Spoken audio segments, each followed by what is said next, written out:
ज्ञान हम निरंतर पा रहे हैं और धीरे धीरे हमारे संदेह मिटते जा रहे हैं।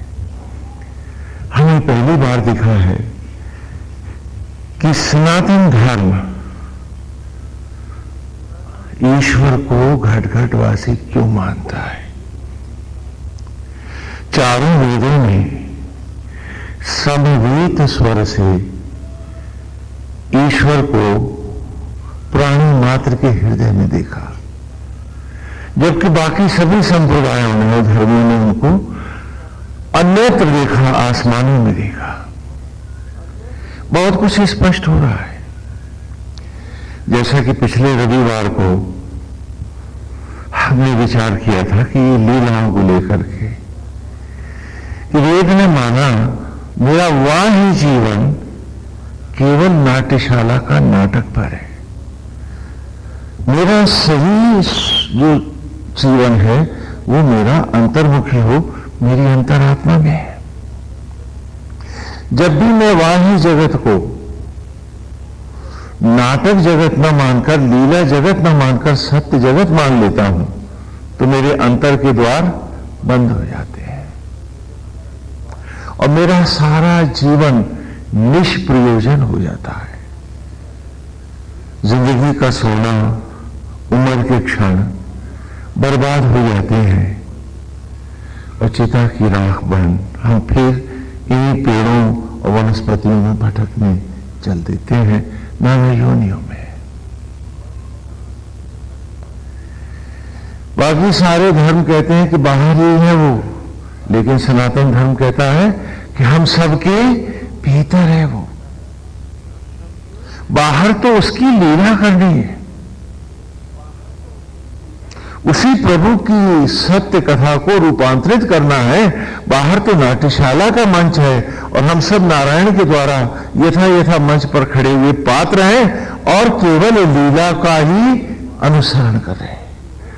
लेकिन भीतर हमारा प्रियतम, हमारा सब कुछ, हमारा गुरु, मित्र, सखा, वो सब हमारे भीतर है। और वही है शबरी का राम, जो आज भी मेरे झूठे भोजन को आत्मा होकर रक्त में बदल रहा है, मुझे शबरी का प्यार दे रहा है, जो हर सांस मुझे जीवन की क्षण प्रदान कर रहा है। और वो मुझे इतना प्यार करता है कि हर ओर से मुझसे लिपटा हुआ है और एक मैं ही हूं कि असत्य जगत से लिपटना चाहता हूं, उस सत्य से नहीं। तो फिर सत्संग कैसे होगा?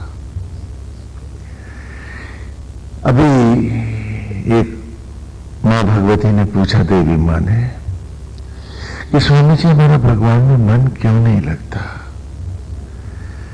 हमने कहा ये प्रश्न मुझसे नहीं, अपने आप से पूछना, बार बार पूछना कि वो जो तुझे सांस, धड़कन, जीवन का क्षण दे रहा है, तुझे थाली पर भोजन से एक बूंद रक्त की बनानी ना आई, वही तो था जिसने भोजन को भी गर्भ में शिशु का रूप दिया। वो न देता तो तेरी औलाद भी ना होती।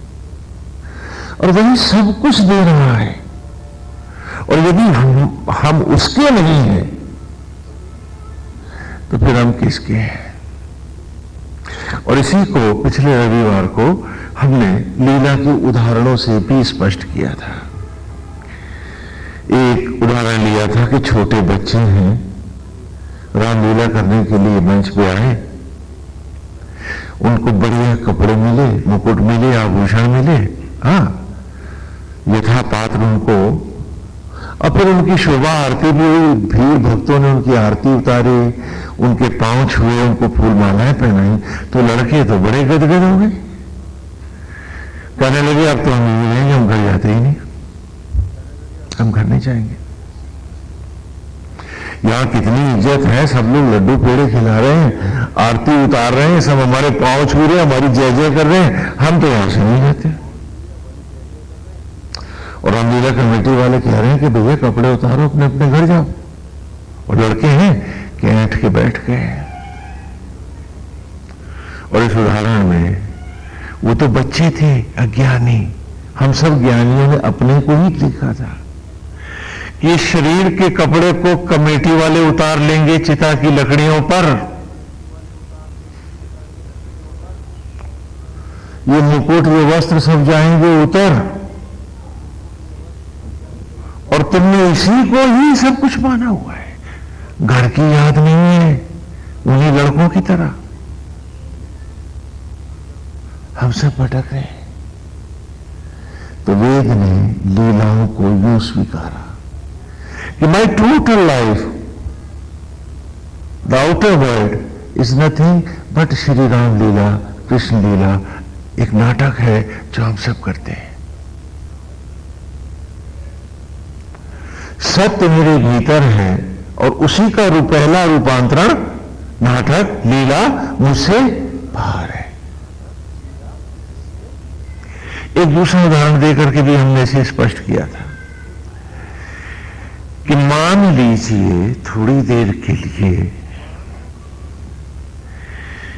कि मंच पर पात्र अभिनय कर रहे हैं और मंच के पात्र हमारी तरह भूल जाएं कि वो अभिनय तो नहीं कर रहे हैं, और अब वो दशरथ जी बने हैं एक पात्र, उनको याद तो रहा नहीं कि वो दशरथ जी हैं। तो जब कैकेयी ने कहा कि मेरे सौत के बेटे को राम को 14 साल का वनवास दे दो और मेरे बेटे को गद्दी सौंप दो, तो उनका पहला रिएक्शन क्या होगा? जूता उतार के खड़े हो जाएंगे, है ना? तेरी हिम्मत कैसे ही पूछने की, तो होती कौन ऐसे थे? तब आए थोड़े ना गएंगे हाँ कि प्राण जाए पर वचन न जाए, वहां तो आप लाठी डंडा लेके खड़े हो जाएंगे। तो फिर आपने रामलीला सुनी कब, गाई कब, जानी कब, मानी कब? जबकि सत्य यह था कि हम बच्चों को उस इग्नोरेंट लेवल पर, उस अबोध अवस्था में भी बच्चों को लीलाओं के द्वारा हम जीवन एक नाट्यशाला है ये सत्य पढ़ा कर लाते थे। वो आपकी तरह भाणों की तरह कोरे भजन नहीं गाते थे, वो जानते थे कि सत्य मेरी आत्मा में, वो गया तो जग गया। लेकिन आज हम लोगों ने लीलाओं को भी अपमानित और कलंकित करके रखा हुआ है। We are not believing properly, क्योंकि हमने लीला को लीला ही नहीं सत्य मान रखा है।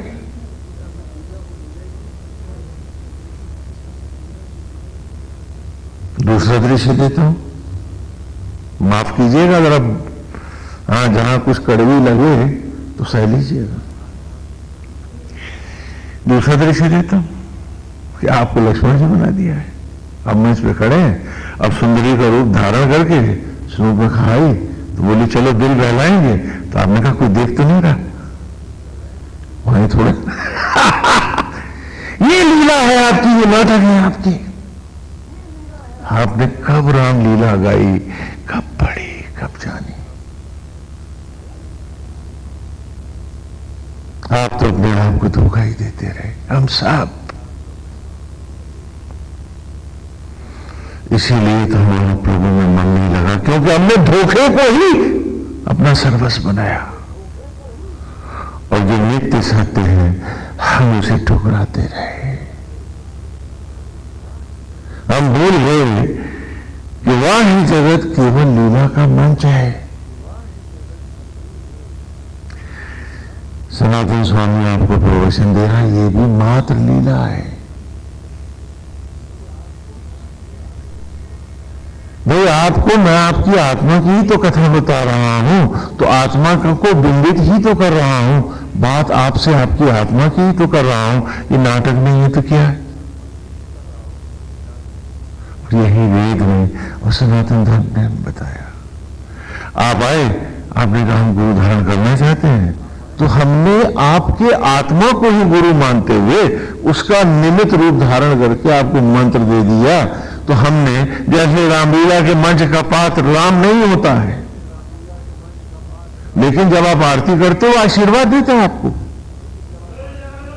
राम के नाम पर, तो उसी प्रकार आपकी आत्मा के नाम पर यदि हमने आपको गुरु मंत्र दे भी दिया, तो इसमें हमारा आपका नाता रिश्ता क्या?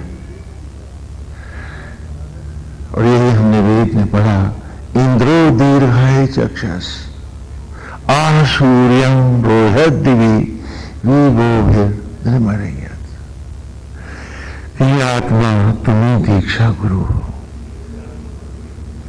ऐ मेरे अंतर के देवता, हे राम, हे कृष्ण, हे गोविंद, हे गढ़गढ़वासी, तू ही गुरु है और तू ही पिता है।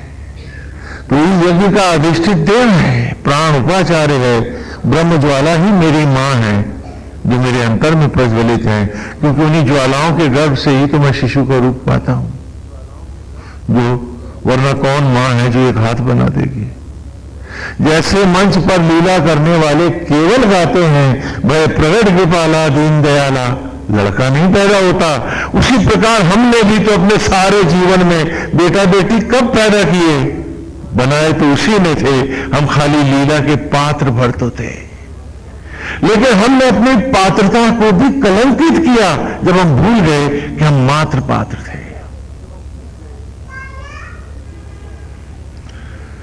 और हम भूल गए कि वो लड़के लाख युद्ध करें कि मंच पे रहेंगे, घर वाले उठा ले जाएंगे, कमेटी वाले कपड़े उतार लेंगे और कल चिता की लकड़ियों पर हमारा भी ये वस्त्र उतर जाएगा। हमने कोई यहां कुछ कमाने नहीं आया है, नहीं आया है। ये हम अपने आप को धोखा दे रहे हैं। हम सब उम्र के नोट खर्च करने आए हैं जो पिता दे रहा है। वहां हम ईमानदार नहीं हैं, मट्टी के लिए हम चिंता में हैं, दुख में हैं और मरे कटे जा रहे हैं।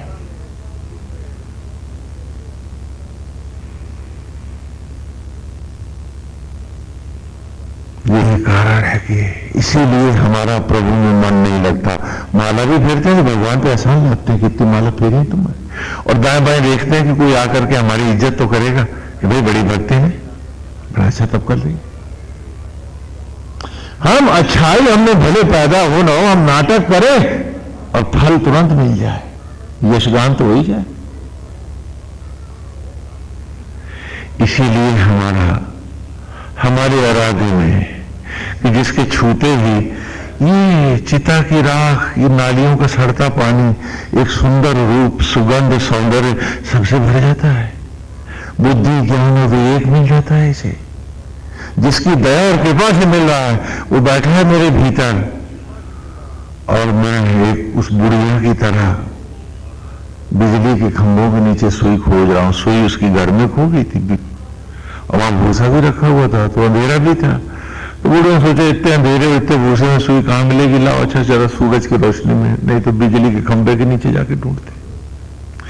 वो ईश्वर बैठा था भीतर मेरे, और मैं गली चौराहों पर खोज रहा था उसे, उस बुढ़िया की तरह जिसकी सुई तो कमरे में खोई है अपने कोठड़िया में, और ढूंढती है जहां रोशनी है वहां जाके ढूंढने लगती है। वो हाल हमारा है। बाकी सारे धर्म और संप्रदाय कैसे कहूं, वो भी भटकाने में आगे ही आगे रहे और आपको भीतर न जाने दिया, जबकि वेद की हर ऋचा आपको आपके भीतर लौटा रही है। आज की इन ऋचाओं को पढ़ने के लिए हमें एक बार फिर लीला ग्रंथ की शरण लेनी होगी, क्योंकि सारी ऋचाएं उसी उदाहरण से उभर के आ रही हैं। आज की ऋचा है ना, वयम शूरे फिर अस्त्री फिर एम त्वया युजा वयम सा से हम प्रीतन्यता। ब्लैक बोर्ड पर ऋचा शब्द और सब लिखे हैं।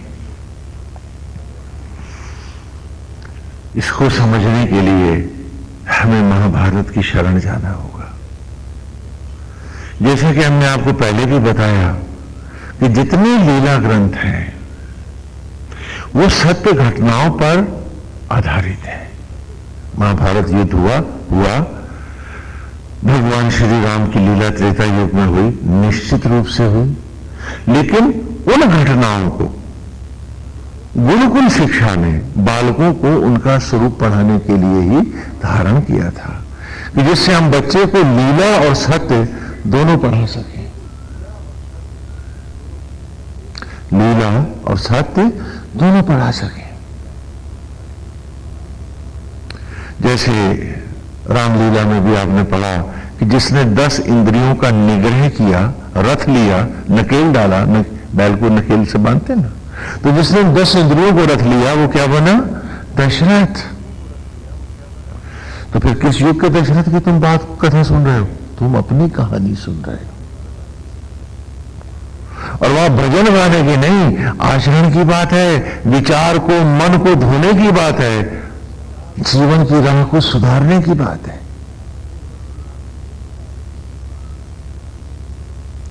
कि जब राम का नाद उठे मेरे मन में तो याद रहे कि मेरी आत्मा है वो, और वो दशरथ जिसने 10 इंद्रियों को निग्रह किया है वही राम की बाल लीलाओं का सुख लेता है, भजन गाने वाले नहीं। जो राम का होगा राम उसका होगा।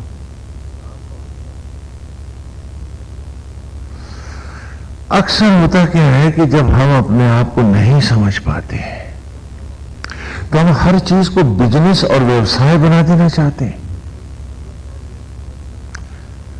और हमारा जीवन अभिशप्त हो जाता है। हम चाहते हैं सब कुछ हमको मिल जाए लेकिन हम किसी के ना हो, सबको नगद कर डालें। पूछो नगद भी सब हो जाएगा तो ले कहां जाओगे? क्योंकि रामलीला कमेटी वाले वहीं बैठे हैं, कपड़े सामान सब उतरवा लेंगे।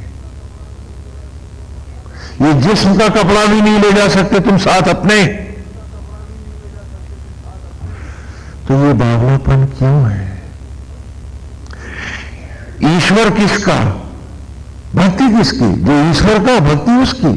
और हम ईश्वर के नहीं, हम तो आसक्त जगत के हैं, तो हम भक्ति कैसे पाएंगे? हमें 10 इंद्रियों का निग्रह करके, बांध करके, इन इंद्रियों के द्वार बंद करके भीतर उस सत्य को खोजना था, और उसके विपरीत हमने क्या किया है? 10 इंद्रियों को 10 मुंह बना लिया है, और इन्हीं की अतृप्तियों के लिए हम बाहर बाहर भटक रहे हैं, ज्ञान में तो, धर्म में तो, तथागतिक, हाँ, और भौतिकताओं में, पैसे में, रिश्ते में। तो जब 10 इंद्रियां 10 मुंह बनी तो हम क्या हो गए? 10 मुंह वाले रावण। सारी मालाएं फेर डाली, सारे भजन कीर्तन कर लिए, और कभी ये ना देखा कि अरे ये रामलीला कथा तो आईना है मुझको मेरा ही रूप दिखाने का। वो नहीं देखना चाहूंगा। हम मालाओं का, पूजा और व्रतों का खाली एहसान लाद रहे थे भगवान पर कि तेरी इतनी पूजा कर ली है, तेरी इतनी माला फेर दी है, अब मेरे इस आसक्त जगत में इतना और कल्याण कर दे, एक लॉटरी निकाल दे, एक मकान और बना दे, बेटे की शादी हो जाए, उसकी नौकरी लग जाए, बेटी का भी गौना होना काज जैसे हो जाए, अपने घर सुखी हो जाए। लीला सच है। ईश्वर को तो हमने अपने भोजन की वस्तु बना रखा है। कहां से मन राम में लग जाता है? उसको तो नौकर बनाया ना, तू दे तो मैं अपनों के लिए करूं। तो नौकर में कभी किसी का मन लगता है क्या? आराध्य कब रहा हो तुम्हारा? पूछो अपने आप से। इसलिए कहा है कि हर बार जब मन न लगे आराध्य में, श्री राम में, अपने से पूछो क्यों नहीं लग रहा? वो क्या नहीं है तुम्हारा, और उसके अलावा और है क्या संसार में? और फिर भी तेरा मन नहीं लग रहा, जब उसके साथ इतना बड़ा विश्वासघात कर रहे हो या कर रही हो, अरे तो तुम किसकी सगी हो, और कौन सगा होगा तुम्हारा?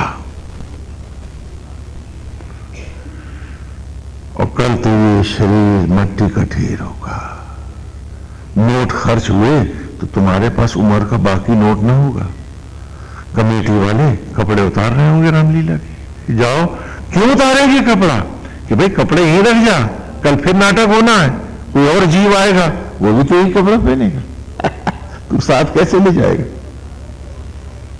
बोले ये तो नाट्यशाला के वस्त्र हैं, ये शरीर के कपड़े यहीं उतरेंगे। हाँ, समझ में आ रहा है? तो अच्छी से पूछो अपने आप से, धोखा मत करो। क्यों? क्योंकि अमर नहीं हूं। कोई भी आहट और फिर मौत की घंटी और फिर साधना के क्षण भी चले जाएंगे। फिर तो केवल प्रायश्चित और दंड भर रह जाएगा। इसलिए वक्त के रहते जाग जाओ, वक्त के रहते उसमें अपने आप को मिटा दो, जी भर के उसे प्यार कर लो। इतना प्यार करो कि उसके आगे फिर कुछ भी प्यारा न लगे। सारा झूम के प्यार करो, रीछ के प्यार करो उसको।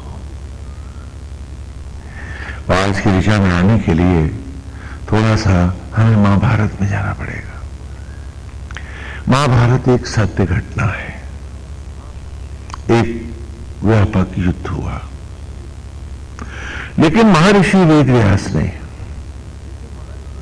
इसका जो संकलन किया वो वेद के आरंभ में ही, महाभारत के आरंभ में ही, पूर्व में ही एक कथा आती है महर्षि व्यास की। उसको तस्वीर को हमें उभारना पड़ेगा, क्योंकि आगे निरंतर इस युद्ध की चर्चा आएगी कि भगवान वेद व्यास कहानी सुना रहे हैं, कथा सुना रहे हैं। भगवान श्री वेद व्यास अपनी कुटिया में बैठे हैं, ध्यानस्थ है। महाभारत का हमने पहला अध्याय खोला, महात्म कथा में हमें। महाभारत भी बड़ा अमृत ग्रंथ है, वेद के साथ ही उसको भी पढ़ाते चलेंगे। आपको अलग से अब क्या पढ़ा पाएंगे, हाँ, समय सभी का होता है ना। हाँ। तो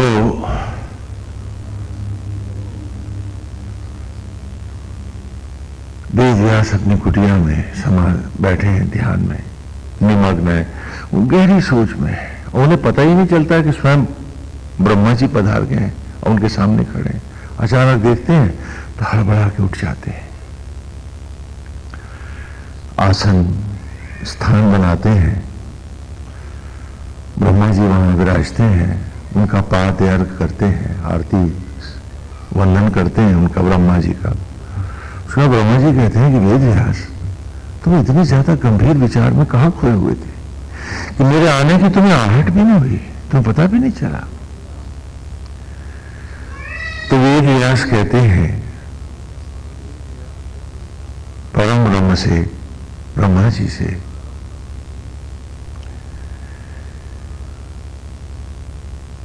कि द्वापर का समापन हो रहा है, कलयुग आ रहा है। भगवान श्री कृष्ण के साथ मिलकर जो हमने वेदों का संकलन किया है और वासुदेव के ही आदेश पर जो हमने वेदत्रयी बनाई है,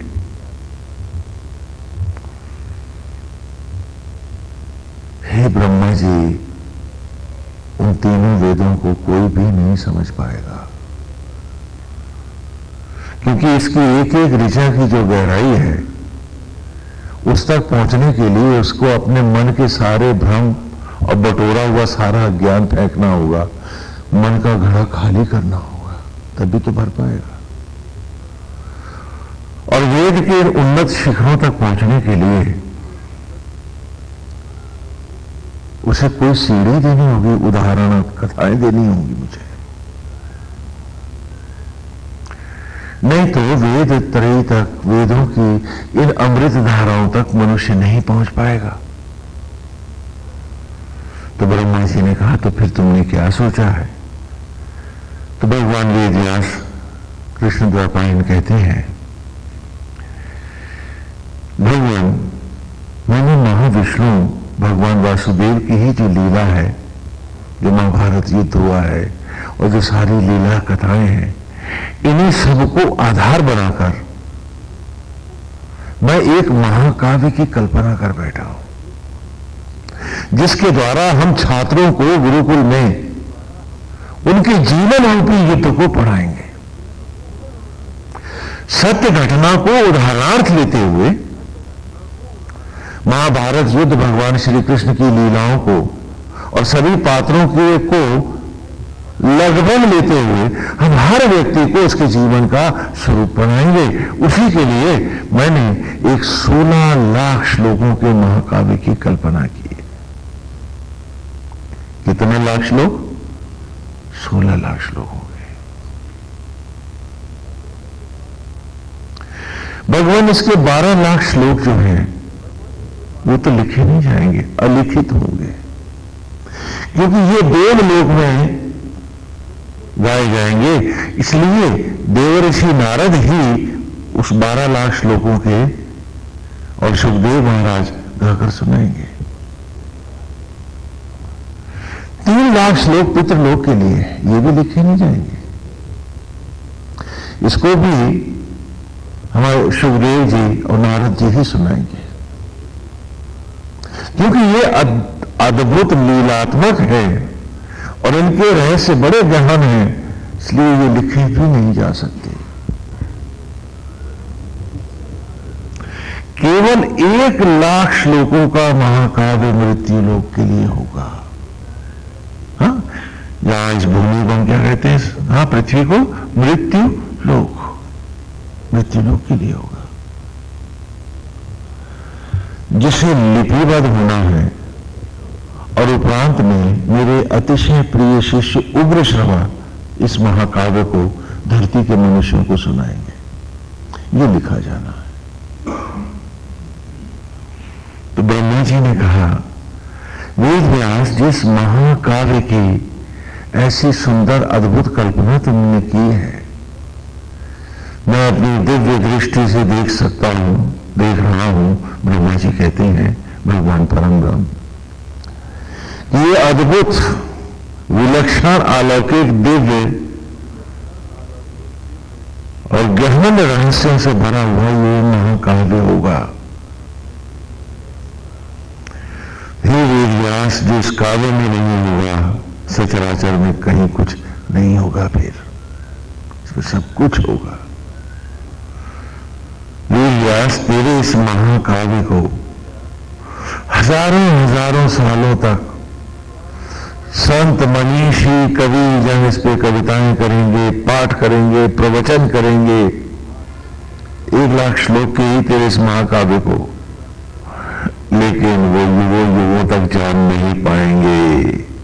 वो सारे भाष्यकार संत और ऋषि वो फिर भी न जान पाएंगे कि तूने कहा क्या है। देख रहे हैं, इस वेद तरेई तक चढ़ने के लिए जो महाकाव्य भी दिया है, तो वो कुछ छोटा मोटा नहीं है। उसे हलवा पूड़ी की तरह हम शब्दार्थ कर लेते और हम पढ़ जाते ऐसा नहीं है। वो कह रहे हैं कि जो इस महाकाव्य में है नहीं होगा, वो विश्व में किसी काव्य में कभी भी कहीं पर नहीं होगा। ये अपने में संपूर्ण होगा और पूर्ण होगा।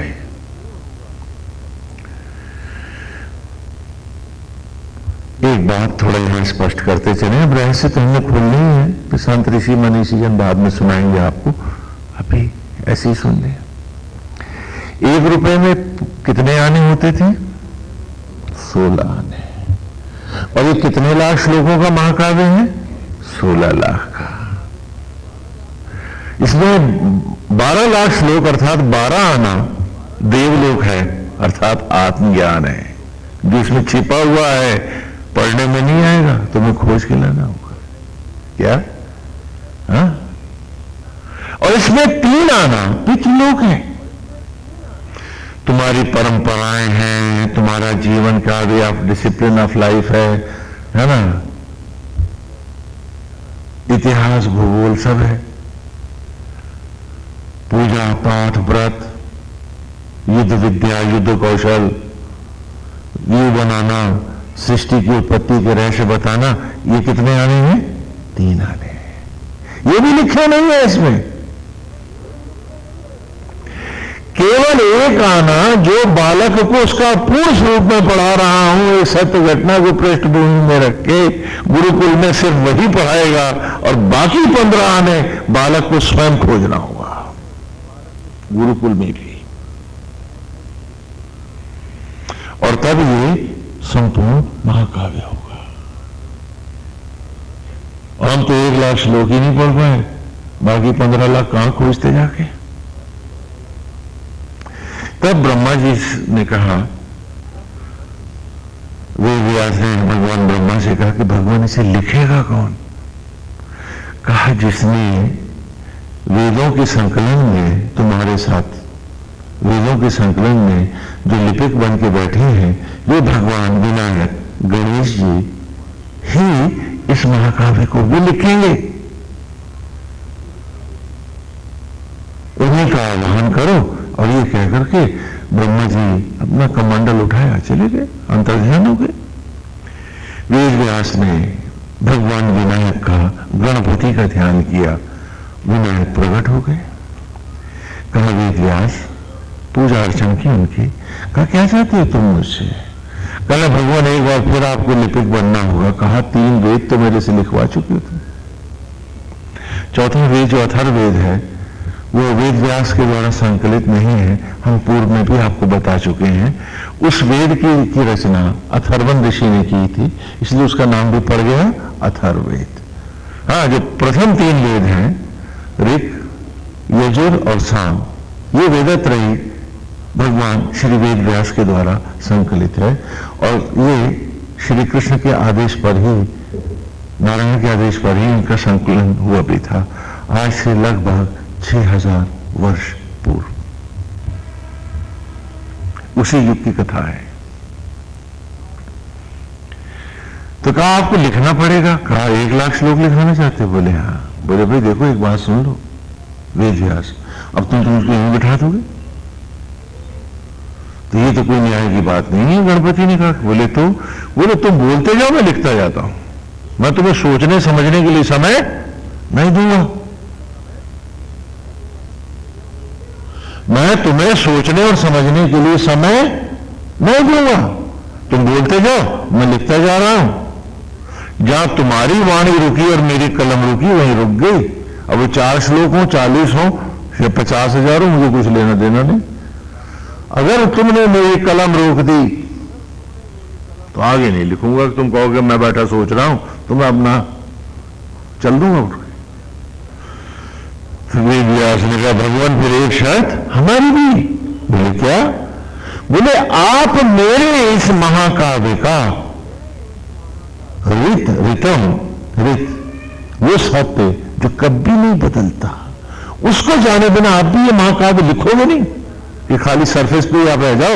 आपको इसमें यूनिवर्सल एप्लीकेशन ऑफ ट्रूथ, वो सत्य जो सारे विश्व में चाहे जिस जात का हो, जिस संप्रदाय, जिसका भी हो, सब पर समान रूप से हर युग में, हर काल में निरंतर घटे, उस सत्य को, उसी को रित कहा गया है वेद में। उस रितम को जाने बिना आप ही नहीं लिखोगे कि कोरा इतिहास लिख के चले जाओ। इस इतिहास में जो मैंने छिपाया हुआ रित है, अर्थात वो सत्य जो हर व्यक्ति पर, हर युग में, हर काल में, चाहे वो किसी भूमंडल के किसी भी हिस्से पे उत्पन्न हुआ हो, चाहे वो उस धर्म को, किसी भी धर्म को मानने वाला हो, सब पर यूनिवर्सली समान भाव से एप्लीकेबल होगा। कोई भी उसे ना कर सकेगा। वो जो सर्वमान्य सत्य होगा उसको जाने बिना आप भी नहीं लिखोगे। यहां कोई संप्रदाय की बात नहीं लिखा रहे हो, और यूनिवर्सल एप्लीकेशन लिखा रहे। और श्री राम कथा महाभारत का भी अंग है। और इसीलिए गुरुकुल में हम बच्चों को पढ़ाते थे कि 10 इंद्रियों को 10 मुंह बनाने वाला ही दशानन रावण है। मन की तृप्तियों के भ्रमजाल में न फंस जाना, उम्र के नोट तो खर्च हो जाएंगे और एक अपमान, एक घृणा, एक कलंक और एक हरिद्रोही बन के तुम्हें लौटना पड़ेगा। इसलिए इस असत्य को कभी मत स्वीकारना। यदि उसने तुम्हें खाली परिवार, मकान, दुकान और बेटा बेटी के लिए बनाया होता तो तुम्हें उतनी ईमानदारी देता, अर्थात तुम्हें बेटा बेटी बनाने भी सिखाया होता। जिसने तुम्हें बनाने नहीं सिखाए, खुद बना रहा है, तो तुम्हें लीला का पात्र ही तो बनाया था। तुम चौधरी कैसे बन गए? और बन की चौधरी इस भौतिक जगत में तुमने राम गंवाई है, तुमने सत्य गवाया है, तुमने ईमान गवाया है, तुम अपना सर्वस्व खो बैठे हो। एक उदाहरण और देता हूं। कल्पना कीजिए कि एक सज्जन हमी में से रामलीला में आए हैं और वो राम का अभिनय कर रहे हैं और उनको याद नहीं रहा कि वो राम का केवल अभिनय कर रहे हैं। अब रावण ने जो उसके सामने सेना लेके आया है तो राम तो उठे नहीं, तो खाली पात्र है। लेकिन उनको लगा कि मैं ही राम हूं, तो अब उनके पास सर्वशक्तिमान की शक्तियां तो है नहीं। तो रावण से बचने के लिए वो कौन से अस्त्रों का इस्तेमाल करेंगे बताओ? तो झूठ का, मक्कारी का, फरेब का, प्रपंच का, मैं और मेरों के लिए बचाने के लिए, क्योंकि उसमें सत्ता है ही नहीं, उसमें समर्थ है ही नहीं। तो वो झूठ और मक्कारी को तो सहारा लेगा। और क्या हम सब ने ये नहीं किया? लीलाओं में भी झूठ बोले, चरित्र बेची, ईमानदारी बेची, और ये याद नहीं रहा कि तो रामलीला थी। सच तो भीतर था। और आज मनुष्य लोग भी अपने को नहीं पढ़ पाए, अरे तो क्या कल पशु बन के पढ़ेंगे, कब जानेंगे अपने आप को। ये रामलीलाएं खाली भजन गाने और मनोरंजन के लिए न थी, तुम्हें रोम रोम पवित्र करने के लिए थी, तुम्हारे आचरण को होने के लिए थी, तुम्हारे विचारों को अमृतमय बनाने के लिए थी, और तुम्हारे जीवन को उद्देश्यपूर्ण बनाने के लिए थी, न कि भटकने और भटकाने के लिए थी। और माला फेर करके क्या भगवान को भी नेताओं की तरह चमचों की जरूरत है? अरे माला अपने मन की फेरनी थी, माला अपने आचरण की फेरनी थी, माला अपने व्यवहार की फेरनी थी, माला अपने स्वभाव की फेरनी थी, माला अपने चरित्र की फेरनी थी, और तब श्री राम माला सत्य रूप में माला हो जाती। यदि ये मालाएं साथ में न फेरे तो क्या कर रहे थे? नाटक ही तो कर रहे थे, और भूल गए थे कि इस नाट्यशाला में तुम्हें केवल पात्र का अभिनय करना था, न कि अपने भीतर के अब मैं तो कर नहीं सकता, तो अब कैसे बचा जाए? हाँ, इस पात्र का अभिनय कैसे करूं कि मेरी वाह वाह हो जाए? तो बोले हम झूठ बोलेंगे, और क्या करोगे? जब तुम्हें ताकत ही नहीं तो क्या करोगे? और जब भी तुम्हें कोई झूठ और प्रपंच करने की, नैतिकता का नाश करने की, चरित्र को बेचने की कोई जरूरत नहीं थी, क्योंकि जगत तो लीला का है, नाट्यशाला है। हम में से किसी को यहां नहीं रहना है। कमेटी वाले ये कपड़ा उतार कर हमको भगा देंगे, तुम डॉक्टर डॉक्टर गाओगे, और इस जगत की रामलीला कमेटी के पास यमराज तुम्हारी चमड़ी उधेड़ करके चला जाएगा। क्यों? क्योंकि ये वस्त्र तुम्हारा नहीं है, अब जो नया पात्र आएगा उसको मिलना, तो उतार इसको और नंगा जा घर को अपने। ये था योनि। इतना सा सच भी हम नहीं पढ़ पाते। तो जब हम अपने साथ ही इतने ईमानदार नहीं है, तो वो जो भीतर बैठा है उसके साथ हम ईमानदार कैसे हो पाएंगे? नाटक ही तो करेंगे। तो महाभारत में भी मैंने सारे पात्र आपके शरीर में ही कटाए थे, रामलीला की तरह ही, क्योंकि उन कथाओं का उद्देश्य आपको स्वरूप पढ़ाना था, आपके असत्य और अज्ञान का विनाश करना था, न कि खाली कोई भजनानंदी भाण बनाना था। हाँ, क्षमा करें, सीधी बात करता हूं, क्योंकि ऐसे अपने से को बोलता हूं, तो वैसे आपको सब में मेरी ही आत्मा है, सब मान करके जो कह देता हूं बुरा न मानेंगे, लेकिन क्या ये सच नहीं है? अपने अपने आप से पूछो, ठोको अपनी छाती पे एक हथौड़ा हाथ का, पूछो अपने आप से। 4 दिन बाद इतनी सी राख नाली में पड़ा होगा, तब तेरी बीबी होगी, ये बेटे होंगे, कौन? अगर तू स्वप्न में भी उन्हें दिख जाएगा तो सारे के सारे डर जाएंगे कि तो डायन चुड़ैल बन गए। स्वामी जी जल्दी से इसकी गया कराओ। कहां ये पीछे पड़ गई, और कहां तू पीछे पड़ गया? कोई तेरी सूरत भी तो देखना न चाहेगा, स्वप्न में भी तुझे सह न पाएंगे। वो इतना गंदा, इतना निकृष्ट, इतना घटिया होगा तुम, और फिर भी होश नहीं आती है, फिर भी उससे प्यार नहीं जगता है। क्यों? पूछो अपने आप से। और वो दाता दयालु आज भी तेरे झूठे अन्न को शबरी का प्यार दे रहा है, तेरे झूठे अन्न को रक्त में बदल रहा है, धरती का मालिक होकर तेरी सेवा में लगा है। और तू अगर उसी का नहीं है, अरे तो तू किसका होगा? तू तो अपना भी नहीं होगा, और तेरे जैसे कृतघ्न का कौन होगा इस संसार में? धोखा ही तो हम सब दे रहे हैं अपने आप को। तो महाभारत में भी सारे पात्र लीलात्मक हैं, सारे पात्र, नो एक्सेप्शन, सारे कैरेक्टर्स लीलात्मक हैं। एक बार सत्य घटना है, मैंने अभी बार बार इसलिए दोहरा रहा हूं क्योंकि अक्सर आप लोग ज्यादा विद्वान हो जाते हो, मेरे पढ़ाई से आगे पढ़ जाते हो। इसका मतलब फिर महाभारत हुई नहीं, इसका मतलब फिर रामायण हुई नहीं। अरे भाई हुई, अगर हुई ना होती तो मैं उदाहरण में कहीं लेता ऐसे। उदाहरण में वही वस्तु ली जाती है जो व्यापक रूप से हुई हो और जिसे हर कोई जानता हो। उदाहरण हमेशा सरल खोजा जाता है। जैसे काली कामरी चढ़े न दूजो रंग। अब काली कामरी की जगह मैं अपने कलुआ भगत का नाम तो नहीं ले सकता कि जैसे कलुआ मेरा चढ़े न दूजो रंग, क्योंकि कल्लू भगत को कौन जानते, कितने लोग जानते। तो वो उदाहरण किस काम का जिसे पब्लिक जाने ही ना। तो यदि राम की कथा और महाभारत का ये काल व्यापक रूप से एक विश्वव्यापी घटनाएं ना होती तो मैं उदाहरण नहीं लेता। लेकिन यहां कथाओं को, घटनाओं को उदाहरणार्थ लेकर मैंने बालक को उनका संपूर्ण जीवन पढ़ाया है, उनके जीवन को पवित्र किया है, उसे अमृतमय बनाया है। कि 5 तत्व से बना ये शरीर पांडु है, जो 5 तत्वांडों से प्रकट होता है। आगे ऋचा आ रही है ना, और इसको स्पष्ट किए बिना आगे की ऋचा है मुश्किल हो जाएंगी। कि ध्यान से सुनिए, इसको संक्षेप में ही चलना पड़ेगा, नहीं तो महाभारत शुरू कर देंगे तो जन्म बीत जाएगा। हाँ, 1 लाख श्लोक है उसके, और 15 लाख उसमें छिपे भी हैं, तो 16 लाख पढ़ाने पड़ेंगे। तो कहा 5 तत्व से बना ये शरीर क्या कहलाएगा? पांडु। तो महाराज पांडु है। और कुंठा से, कुंतल सा ज्ञान लाने वाली चेतना शक्ति ही तो उसकी पत्नी कुंती है।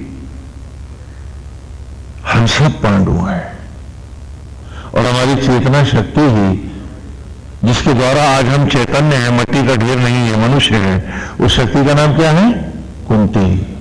कुंती का पहला नाम क्या है? पृथा। महाराज पृथु की बेटी थी। जब कुंती भोज ने इसको गोद लिया तो वहां से इसका नाम पृथा से कुंती हो गया।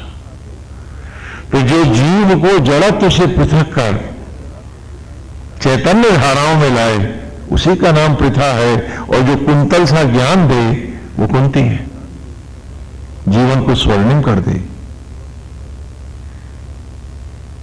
मनोरम बना दे। तो चेतना शक्ति का नाम यहां कुंती है। और 5 तत्वों से बना ये शरीर पांडु।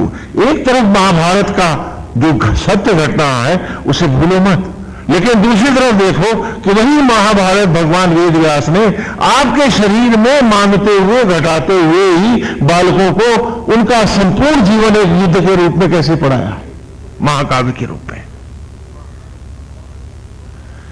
5 तत्व से बना शरीर पांडु,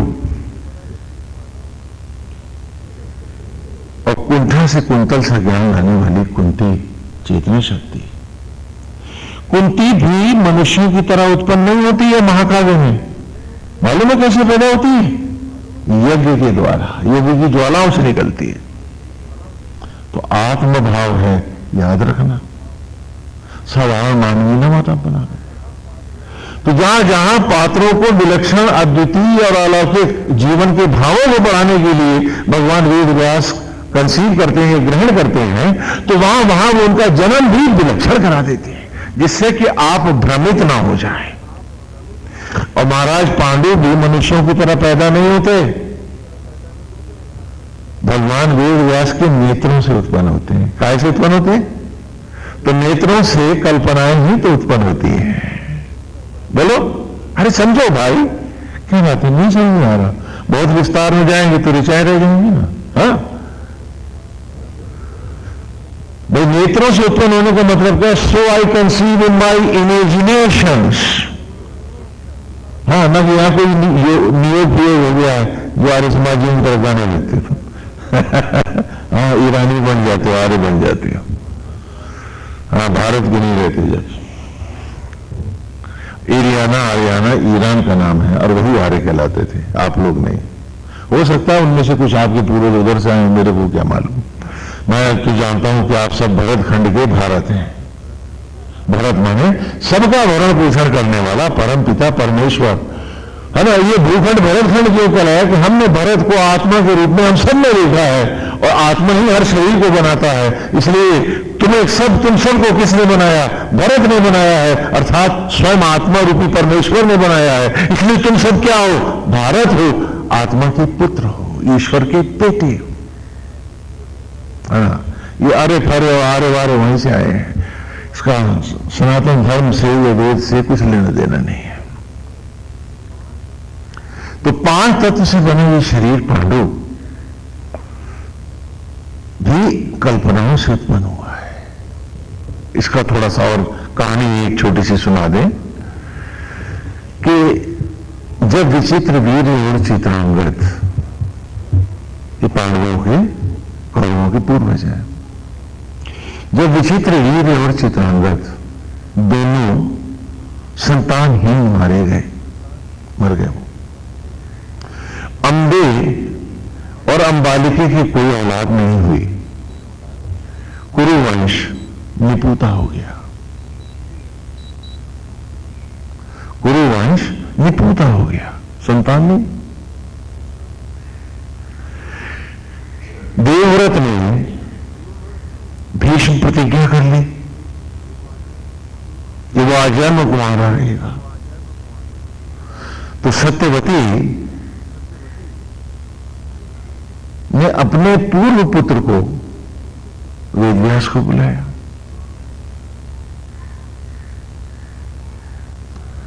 और कहा कि वेदव्यास,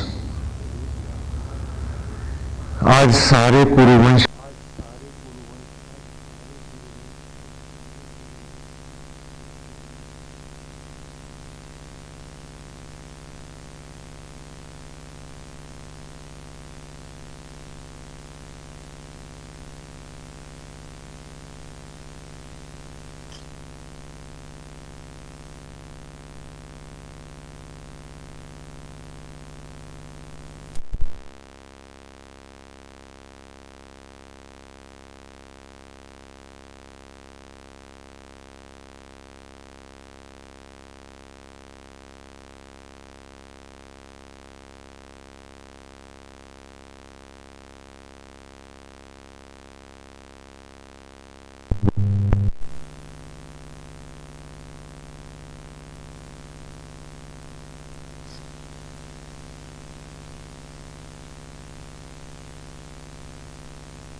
मैं क्या हूं?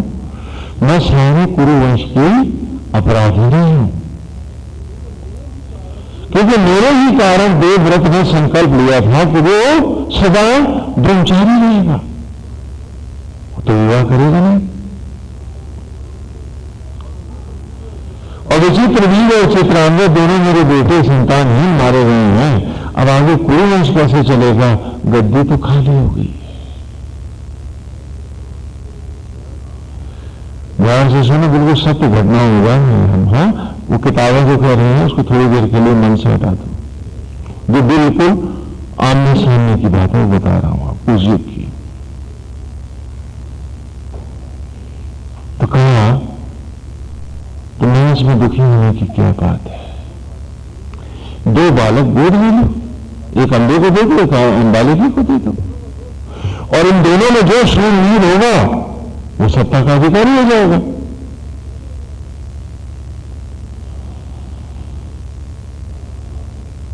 तो सत्यवती ने कहा, लेकिन वो रक्त संबंध तो नहीं होगा, क्योंकि वो राज परिवार की संतान तो नहीं कहलाएगा, और उसे साम्राज्य और बाकी जो राजा हैं, बड़े बड़े जो जागीरदार हैं, जनपदों के अधिष्ठाता हैं, वो यदि उसे नहीं मानेंगे तब क्या होगा? तो कहा, मां तुम व्यर्थ की चिंता में पड़ी हो। कुरुवंश कभी वक्त से नहीं चला है। ध्यान से सुनो, आज तो आप स्वामी जी मेरा वंशज है ना। कहा, मां कुरुवंश कभी ब्लड से नहीं चला, रक्त संबंध से नहीं चला है। ये हमेशा शौर्य और ग्रहता को ही आधार मानकर चला है। तो सत्यवती ने कहा कि वेदव्यास ये तुम क्या कह रहे हो? हाँ, मैं ठीक कह रहा हूं। महाराज भरत ने, जिस कुरुवंश के पूर्वज हैं, उन्होंने अपने 9 पुत्रों को अयोग्य घोषित करके और आम जनता से एक बालक को, युवक को गोद लिया और उसे कुरुवंश का अधिकारी बनाया, सम्राट बनाया। उसी से तो सारा वंश चला। ये तो महाराज भरत की बनाई हुई परिपाटी है कि जो अधिकारी कौन होगा, जो इसको अर्पित होगा।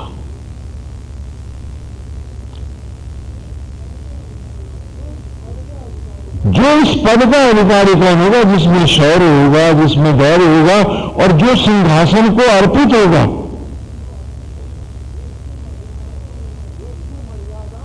जो इसकी मर्यादाओं में रह सकेगा। आज आप भी तो ये करते हो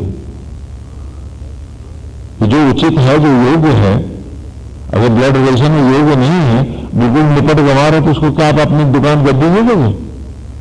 अरे जितनी इसकी अच्छाइयां, इसका खर्चा बांध दो। आगे ये गद्दी तबाह कर देगा, दुकान पर बिठा देगा, तो कहां देते हैं? और वही बात यहां भी है। उन्होंने 9 बेटों को कहा कि तुम अयोग्य हो, तुम गद्दी के योग्य नहीं हो, और मैं तुम 9 के 9 बेटों का परित्याग करता हूं। और तब 10वें बेटे को, जो जनता से लेकर के एक सैनिक था, उसी को, एक साधारण सैनिक को, बालक को, युवा को, उन्होंने अपना उत्तराधिकारी बनाया और कहा कि मां उसी से कोई वंश चला है, इसलिए ये बात सोचना तुम्हारे लिए व्यर्थ है। इसलिए भयभीत ना हो। 2 बालक, जो भी तुम ठीक समझो, राज दरबारियों के हो, सैनिकों के हो, जो भी हो, तुम गोद ले लो। एक को गोद दिला दो, एक दूसरे को दिला। तो कहा सत्यवती ने कहा कि वेदव्यास, मैं फिर भी सशंकित हूं। यदि 2 लोग शूरवीर न हुए और कोई वंश उन्हीं के कारण विनष्ट हो गया, तो भी तो मैं अपराधी माने जाऊंगी कि मैंने इस पूरे कुल का विनाश किया है। तो कहा मां, यदि तुम्हारा ये भय है तो मैं इसको भी अभी निर्मूल किए देता हूं, जहां वेदव्यास ने मां के सामने एक संकल्प लिया है। मतलब ये दुर्भाग्य से ग्रंथों में तो आ ही नहीं सकता था, क्योंकि वो तो पाठ्यक्रम थे, तो ये सत्य घटना कहां से आती। कहा कि आज मैं तुम्हारे सामने संकल्प लेता हूं मां, मैं उन दोनों बालकों को अपने नेत्रों से पुनः प्रकट करूंगा, अर्थात एक महाकाव्य के रूप में रच दूंगा इस पूरे कुल को। यदि वे शूरवीर न भी हुए तो मेरे महाकाव्य के कारण अनंत काल तक कुरुवंश अमर हो जाएगा। और आज यदि कुरुवंश जीवित और अमर है तो उनके वंशजों के कारण नहीं, इस महाकाव्य के कारण। अब आपकी समझ में स्पष्ट हो जाना चाहिए। इसीलिए पात्रों में थोड़ा सा विलक्षणवाद वेदव्यास को लाना पड़ा, क्योंकि ये उस महाकाव्य की जरूरत थी, क्योंकि बच्चों को ये सत्य पढ़ाना था। इसलिए वेदव्यास की कल्पनाओं से सबसे पहले 3 पात्र प्रकट हुए, जो लड़के वेद लिए गए थे, उनके नाम भी यथा ही रखे गए थे। महाराज पांडु, अर्थात 5 तत्वों से बना ये शरीर हर छात्र का। कुंठल, और दूसरे का नाम धृतराष्ट्र पड़ा। धृत धातु है, धृत माने पकड़ना, जकड़ना, अपने पंजों में समा लेना, और राष्ट्र माने भूमंडल। जो ग्रहों और नक्षत्रों को अपने पंजे में नचाता हो, उसे संस्कृत में क्या कहते हैं? धृतराष्ट्र। अब आप ही बताओ, जिसके पंजों में सारे प्लेनेट नाच रहे हो, क्या वो कोई आदमी होगा? बोलो बोलो, हाँ? और जो पंजों में ग्रहों को नचा रहा है, तो उसने पांव कहां ले रहे हैं? बताओ तो। तो धी माने पकड़ना जकड़ना, धृत माने पकड़ना जकड़ना, और राष्ट्र माने भूमंडल। भूमंडलों को पकड़ने जकड़ने वाला अंधा राजा कौन है? धृतराष्ट्र है। ये कौन है? काल है, समय है, द टाइम। और वक्त होता है अंधा। वो न देखता राजा, न रंग, न पुजारी, न व्यभिचारी, सबकी उम्र एक साथ घटाता, हर एक का एक साल ही जाता है। ये तो नहीं कि तुम पुण्य कर रहे हो तो तुम्हारे दिन बढ़ा दूंगा, उम्र तो सबकी एक साथ जाएगी। और ये धृतराष्ट्र कितना अंधा है कि इसके ना भीतर आंख है और ना बाहर आंख है। धृतराष्ट्र का ड्राइवर है महाभारत में, उसका नाम मालूम क्या है? संजय। संजय माने जिसने जीवन को जय किया हुआ है, अर्थात जो सदा वर्तमान में रहता है, जिसे समय भी अतीत नहीं कर पाता। तो काल का ड्राइवर वर्तमान ही तो होगा, प्रेजेंट। हाँ, अरे भाई प्रेजेंट टेंस समझते नहीं समझते? तो वर्तमान ही तो समय का ड्राइवर है,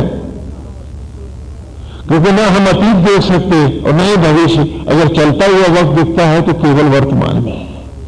तो टाइम का जो ड्राइवर है वो संजय है, और ना अतीत दिखता ना भविष्य दिखता, वर्तमान ही दिखता है। इसलिए भीतर और बाहर की दोनों आंखें हमने किसको दे दी? वर्तमान को, संजय को। अब इस धृतराष्ट्र और गांधारी के भी 100 बेटे हुए, ये भी मनुष्यों की तरह उत्पन्न नहीं होते हैं। अब फिर भी हमारे भाष्यकारों विद्वानों के पल्ले नहीं पड़ा ये महाकाव्य। तो बात वही रही ब्रह्मा जी की कि हजारों साल भाष्यकार भाष्य करेंगे, कथाकार कथाएं करेंगे, और फिर भी न जानेंगे हे व्यास तूने कहा क्या है। कि धृतराष्ट्र के भी कोई संतान नहीं होती, उनकी पत्नी गांधारी है जो आंखों पर पट्टी बांधती है। ये गांधारी कौन है? ये भी तुम्हारे भीतर बैठी है, तुम सब हो। सत्य को जानते हुए भी भौतिकताओं की पट्टियों से अपने आप को अंधा करने की मनोवृत्ति का नाम क्या है? तो तुमने कौन नहीं है गांधारी? भगवान ने आंखें दी, बुद्धि दिया, विवेक दिया, फिर भी तुमने नाट्यशालाओं की कोरी लीलाओं को तो सत्य माना, और जो सत्य भीतर था उसे भुला दिया। अंधे नहीं है हम सब, तो क्या है गांधारी? हम सब गांधारी तो है। और ये अंधा काल धृतराष्ट्र और उसकी पत्नी गांधारी के पूरे महाकाव्य में कोई संतान हुई नहीं। हाँ, अभी देखो ना, पात्रों को पहचान लो, गांधारी की कोई संतान नहीं।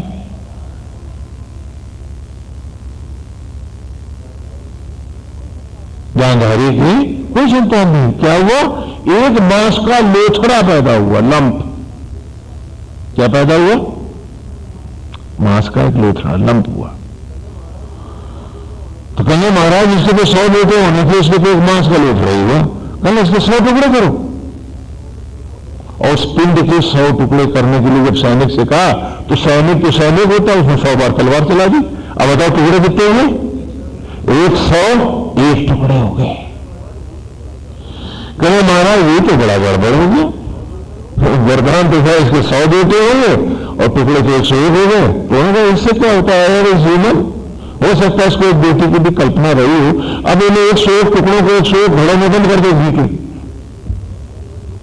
बंद कर दिए थे। पहले घड़े से दुर्योधन, दूसरे से दुशासन, और इस प्रकार 100 घड़ों से 100 लड़के उत्पन्न हुए। आपके घरों में भी ऐसे होते हैं क्या? अरे दूसरे जवाब दो भाई। तो फिर समझते क्यों नहीं हो कि इस काव्य में बहुत गहराई है, और सचमुच हर व्यक्ति की कहानी है, और वो कहानी है, वो सत्य है जो कभी नहीं बदलता है। चाहे लंदन में बैठा है या रूसी है या जापानी है, चीनी है, सबकी कहानी इस महाकाव्य में। इसका धर्म से लेना देना नहीं, तुम्हारे सांप्रदायिकों से, रूढ़ियों से इसका कोई रिश्ता नहीं है। Universal application of truth. उसको समझने की एक मानसिकता की जरूरत है, एक मैच्योर मेंटल लेवल चाहिए। और हमारे स्टूडेंट्स के पास, बच्चों के पास भी होता था। अब आपके पास किसके पास कितना कितना है तो आप ही जानो।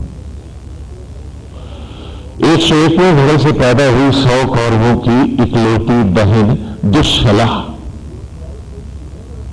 जो ब्याई गई जयद्रथ को, सिंधु नरेश को, जिसने मारा अभिमन्यु को चक्रव्यूह में। तो ये 101 अर्थात अनगिनत हैं जो स्वयं को अंधा करने की मनोवृत्ति और वक्त के साथ उत्पन्न होते हैं हम सबके शरीरों में। बताओ वो कौन है? और और एक ही मांस के लिए थोड़े से हर शरीर में पैदा होते हैं पिंड से। तो इस मस्तिष्क रूपी पिंड से, ध्यान से सुनो मेरी, इस मस्तिष्क रूपी पिंड से समय के साथ 101 अर्थात अनगिनत अतृप्तियां, लिप्साएं और इच्छाएं तो कौरव हैं जो तुम्हारे जीवन का सर्वनाश कर रहे हैं। बोलो बोलो, क्योंकि जब तक युद्ध नहीं समझोगे, ऋचा नहीं समझ में आएंगे आगे। तुम समझो एक साल वहां लड़ाई में तलवारें चल रही हैं, यहां तुम्हें तलवारें भाजनी हैं अपने ही गंदे विचारों के खिलाफ। ये वेद व्यास है, गुरु गंभीर ग्रंथ है, इसे समझना होगा कि 101 अर्थात अनगिनत तरह की इच्छाएं, अतृप्तियां, है मेरा मकान, मेरे बच्चे, मेरे नाते, मेरे रिश्तेदार, मेरा फलाना, मेरा ठिकाना, ये क्या है? और इस एक मस्तिष्क रूपी इस मांस के लोथड़े से हम सब में पैदा हो रहे हैं, ये कौरव है। काश हम इसे समझ पाए होते बेटे, तो आज हमारे जीवन में इतनी घुटन, इतनी सवाल, इतना दुख, इतनी पीड़ा ना होती। अरे लीला करने आए थे, सुख से लीला करते, अपने सत्य से जुड़ते और सुविधान के घर जाते। लेकिन हमने तो असत्य को ही सत्य माना है, और हम किसके सगे? अतृप्तियों के, कौरवों के। पांडव तो दुश्मन है हमारे, जबकि ये शरीर पांडु न हो तो हमारा अस्तित्व कहां है? यही वेद व्यास की कहानी का ये लीला है। इसीलिए वो 101 पुत्रों में से किसी को गर्व से प्रकट नहीं होने देता। एक ही मांस के लोथड़े से टुकड़ों में बटती जिंदगी तुम्हारी। क्या पूजा करोगे, क्या साधना करोगे, क्या प्यार करोगे तुम भगवान को? क्योंकि तुम एक नहीं, 101 हो। इसकी चिंता, उसका लेना, उससे बदला, इसका झगड़ा, तुम साधना क्या करोगे? तुम समर्पित कैसे हो सकते हो भगवान को? क्योंकि तुम तो 101 जगह समर्पित पहले ही हो, तो कहीं नहीं। पूछो अपने आप से। और ये 5 तत्व से बना शरीर पांडु, और इसकी एक उभय पत्नी है 5 पांडवों की। क्या नाम है उसका? द्रौपदी। ये भी यज्ञ से उत्पन्न है, मत भूलना इस बात को। द्रौपदी माने जो बहुत तीव्रता से चलती है। वो कौन है? संज्ञा। जो संज्ञा है, जिसके बिना कोई भी बुद्धि काम नहीं करती, उस संज्ञा का नाम यहां द्रौपदी है। और द्रौपदी के भी 5 ही बेटे हैं। श्रीमद् भगवद गीता के पहले श्लोक में उसका चर्चा है। पांडवाश्चर्य में वो 5 आ जाते हैं। तो इस द्रौपदी के 5 बेटे कौन से हैं? छठा नहीं है कोई?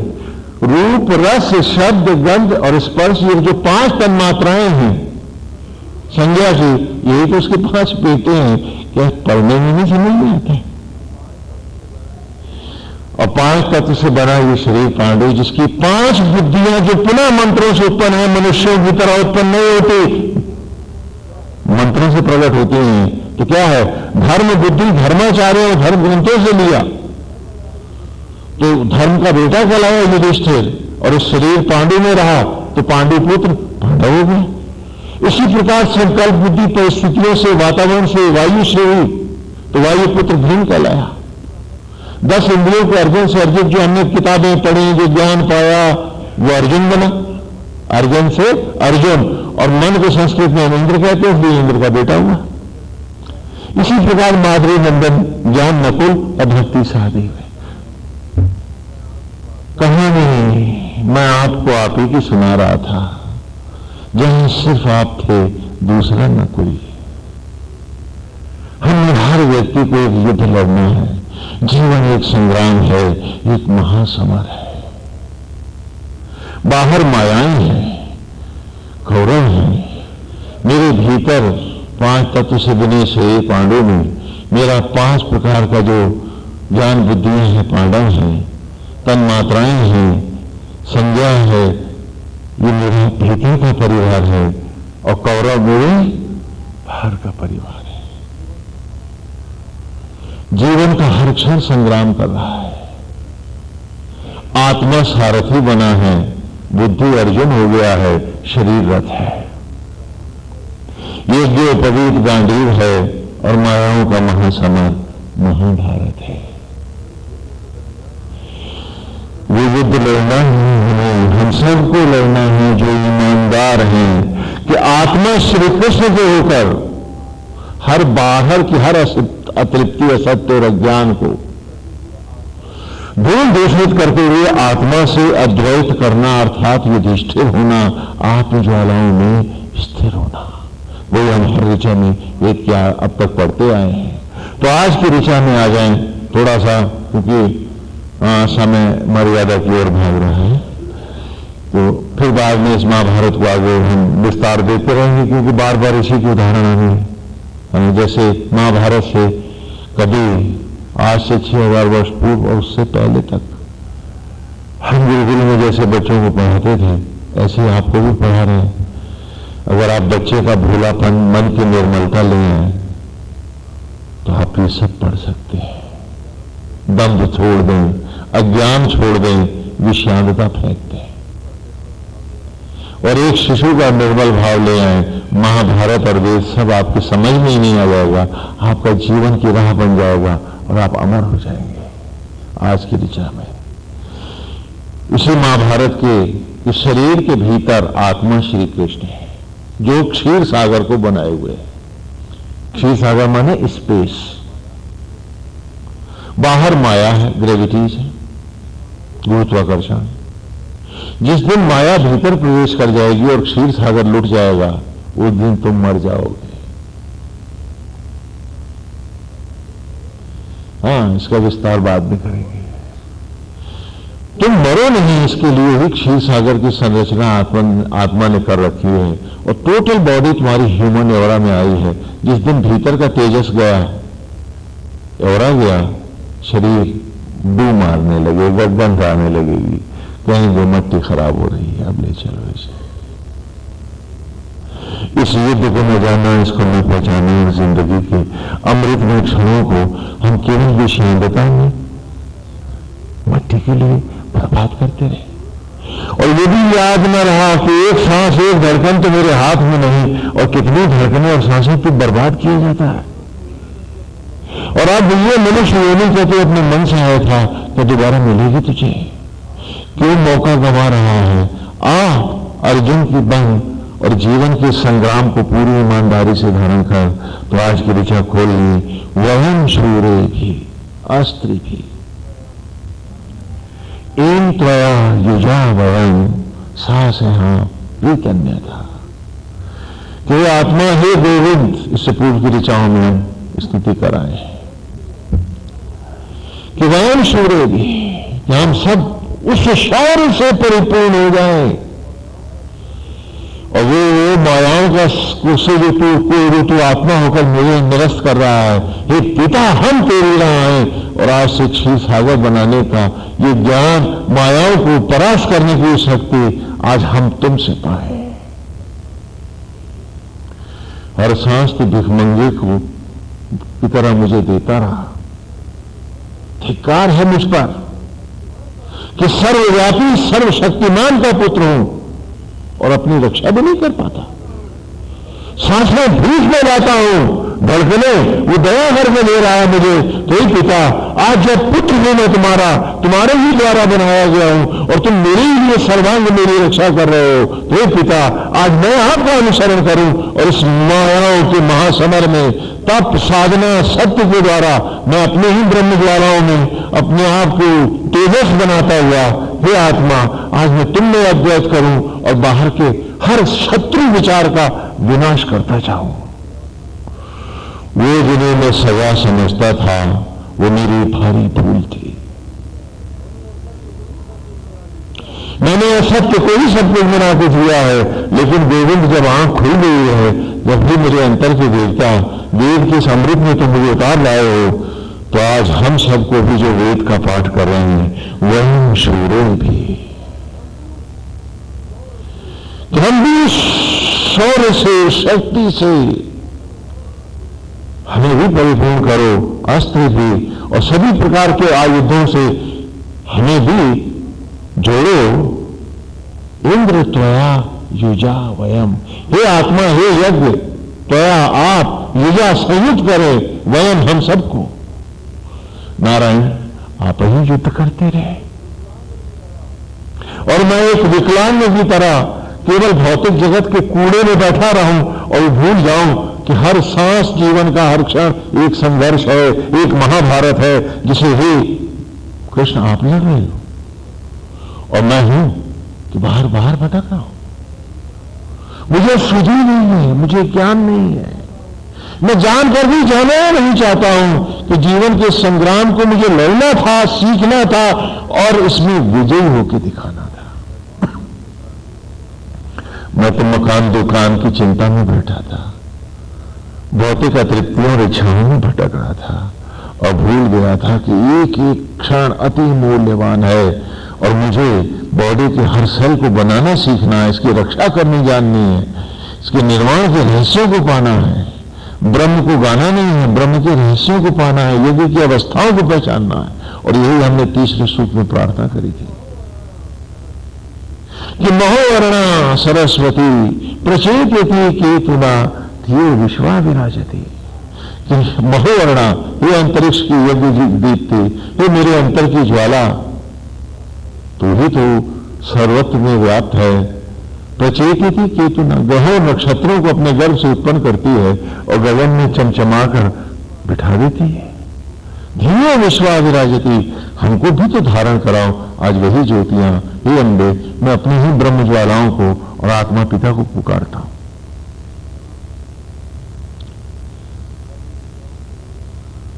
वो सारी ऋचाओं को दोहरा लो और आज उसी के संदर्भ में ये ऋचा आई है जो पिछले एक एक ऋचा तुम पढ़ के आए हो। हर ऋचा का अगला संदर्भ है, जुड़ी हुई है।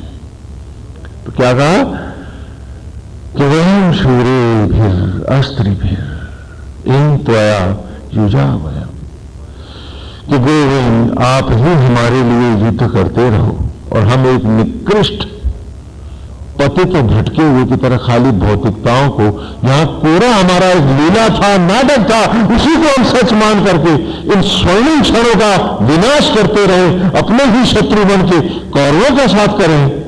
नारायण आज हम जाग गए हैं तो इंद्र त्वया युजा वयम, हे आत्मा, हे यज्ञ, आज आप भी हमको संयुक्त करो। किससे? शौर्य से, और शौर्य से शूर्य भी, शौर्य से, शक्ति से, अस्त्र भी, अस्त्र शस्त्र और आयुधों से, सत्य ज्ञान से, सद्विवेक से, हे नारायण आप हमें जोड़ें। साशयाम प्रीतन्यता, जिससे हम भी दोनों हाथों में धनुष बाण धारण करते हुए सभ्य साची अर्जुन की भांति, जैसे वो महाभारत में लड़ा था, मैं ये भारत अपने इस जीवन के महाभारत में लड़के दिखाए। प्रीतन्यता और असत्य और अज्ञान की सारी सेनाओं को मिटाता हुआ, सारी सेनाओं को अकेले मिटाने की सामर्थ्य को लेता हुआ, हर विषय, हर असत्य और अज्ञान को नष्ट करता हुआ, हे आत्मा, बन के अर्जुन ये जीव आज तुझी में समा जाए,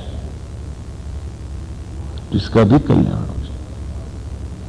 हम तो बाहर ही बाहर भाग रहे थे, लगता था वही सच है, और जब बाहर भाग रहे थे तो भीतर बैठे से प्यार होता कैसे? वहां तो बहानेबाजी हो सकती है, प्यार तो नहीं हो सकता। लोभ के लिए माला फेर सकता हूं, अतृप्तियों के लिए मैं ईश्वर की आरती कर सकता हूं, सत्य के लिए तो नहीं। वही इस ऋषि ने कहा कि वयम शूरेभिर अस्त्रिभिर, कि शौर्य और अस्त्र शस्त्र नारायण हम भी सुसज्जित हों। तुम पिता हो, हम पुत्र हैं। वो बेटा कैसा जो बाप की राह न गया, और आप ही का बेटा निखिद नकारा हो, जीवन में कुछ न कर पाए, तो कि माता पिता होकर आप प्रसन्न हो गए? बोलो, आरती उतारोगे अपने बेटे की? तो उस पिता की सोचो जो हर बार तुम्हें मनुष्य बनाता है और हर बार उसे लज्जित होना पड़ता है तुम्हारे कारण। वही आज की चर्चा में है, और इसका सूत्र का हमने आरंभ किया था दोहरा लें संक्षेप में, कि हम अपने को, ऋषि अपने को पुकार रहा है, हम भी पुकारते हैं अपने को कि ऐन्द्र सान सिंह सजितवानम सदा सहम वरिष्ठ मूदय पर। तेरे जीव ऐन्द्र माने अर्जुन, इंद्र का पुत्र होने से अर्जुन को हम क्या कहेंगे? ऐन्द्र। जैसे सुमित्रा का पुत्र होने से लक्ष्मण जी क्या कहेंगे? सौमित्र। जैसे धृतराष्ट्र के पुत्र होने से कौरव सब क्या कहलाते हैं? धार्तराष्ट्र। उसी प्रकार इंद्र के पुत्र होने से अर्थात इंद्रियों से अर्जित होने के कारण जीव मात्र को भी हम क्या कहेंगे? ऐन्द्र। हम सब ऐन्द्र हैं, मन की इंद्रियों से अर्जित हैं, ज्ञान रूप जो है हम सब ऐन्द्र हैं। तो वहां ऋषि अपने से कह रहा है कि रे ऐन्द्र, रे जीव, सान सिंह, वो जो हर ओर से तुझे जीवन के क्षण दे रहा है, वो जो तेरे रोम रोम में ज्योति बन के समाया हुआ है पिता तेरा, जिसके कारण ही अनुभूतियां हैं, ज्ञान है, स्पंदन है, धड़कन है, मन के सुंदर भाव हैं, विवेक है,